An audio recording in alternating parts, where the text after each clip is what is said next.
अफगानिस्तान की जानिब से अपनी सरजमीन पाकिस्तान के खिलाफ इस्तेमाल न होने की यकीन दहानी। तुर्खम सरहदी गुजरगांव 10वें रोज हर किस्म की आमदरफ्त के लिए खोल दी गई।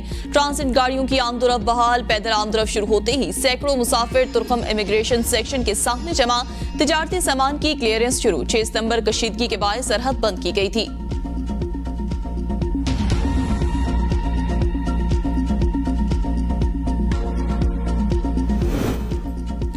जेल रूल्स इजाजत नहीं देते। चेयरमैन पीटीआई की बेटों से टेलीफोनिक गुफ्तगू नहीं करा सकते। अटक जेल सुप्रिंटेंडेंट ने तौहीन अदालत दरख्वास्त में जवाब जमा करा दिया।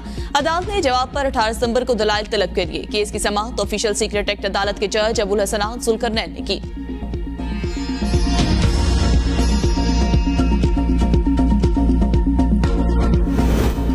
जुडिशल कॉम्प्लेक्स तोड़फोड़ केस में परवेज इलाही की जमानत बाद गिरफ्तारी मंजूर। इंसदाद दहशतगर्दी अदालत इस्लामाबाद का परवेज इलाही को 20,000 के जमानती में चल के जमा कराने का हुक्म। बाबर अवान ने दलाइल देते हुए कहा, परवेज इलाही के खिलाफ कोई सबूत नहीं, न FIR में नामजद है। प्रोसिक्यूशन ने 3 दिन का इस्माइल रिमांड लिया, कुछ बरामद नहीं हुआ।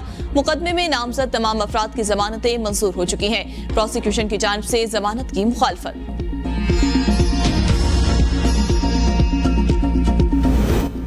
चीफ जस्टिस उमर अता बंदयाल की आखिरी रोज की कोर्ट कार्रवाई भी मुकम्मल। चीफ जस्टिस ने आखिरी रोज कमरा अदालत में 45 मिनट केसेस की समाअत की।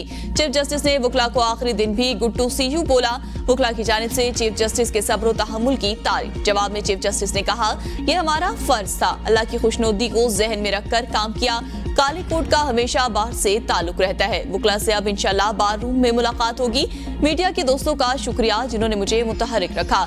मीडिया की तनकीद को भी वेलकम करता हूँ। अदालती फैसलों पर तनकीद जरूर करें। जब जज पर तनकीद करें तो यकीनी बनाएं वो हकाइक पर मबनी हो। वकला के कलमात पर चीफ जस्टिस ने गालिब का मिसरा भी पढ़ा।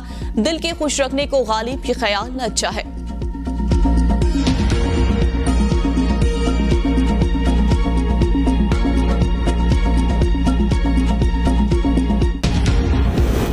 सदर पाकिस्तान आरिफ अलवी ने इलेक्शन के हवाले से तजवीज़ दे दी। फैसला नहीं, सदर मुमलिकत के खत की कोई कानूनी हैसियत नहीं। निगरान वज़ीर-ए-आज़म अनवारुल हक काकड़ कहते हैं, इलेक्शन से मुताल्लिक सुप्रीम कोर्ट जो फैसला करेगी उस पर अमल करेंगे। इलेक्शन फरवरी में हो सकते हैं। इलेक्शन कराना इलेक्शन कमीशन की जिम्मेदारी है। पूरी कोशिश है निगरान हुकूमत पर जानिबदारी का इल्जाम ना लगे। मुझे नहीं मालूम नवाज शरीफ किस डील के तहत वापस आ रहे हैं। चेयरमैन पीटीआई को कानून के मुताबिक तमाम सहूलतें दस्तयाब हैं।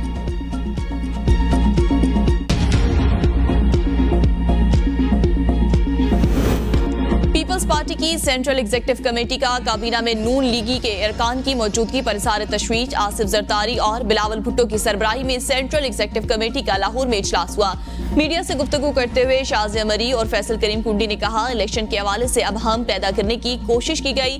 सदर वाज़े मौक़िफ़ नहीं देते, विकेट के दोनों तरफ खेलते हैं। तय हुआ था कि इलेक्शन एक ही दिन हो गए, फिर पीटीआई का जिद्दी लीडर अड़ गया। हम जिद नहीं कर रहे, हल्का बंदियां जरूर करें, लेकिन इलेक्शन की तारीख तो दें। पीपल्स पार्टी की सेंट्रल एग्जीक्यूटिव कमेटी का इजलास आज दोबारा होगा।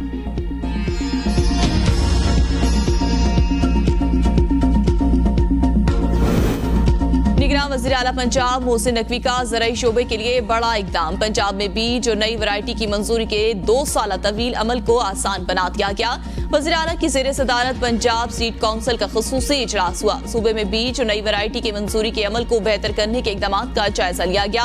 मोहसिन नकवी का कहना है, वफाकी हुकूमत की ख़ुसूसी कमेटी की मंजूरी के बाद अब पंजाब सीड काउंसिल से बीज और वैरायटी की मंजूरी दोबारा नहीं लेना पड़ेगी। मोहसिन नकवी ने चीन के कायम मकाम कौंसल जनरल की भी मुलाकात, दौरा चीन के हवाले से अमूर पर तबादला ख्याल किया।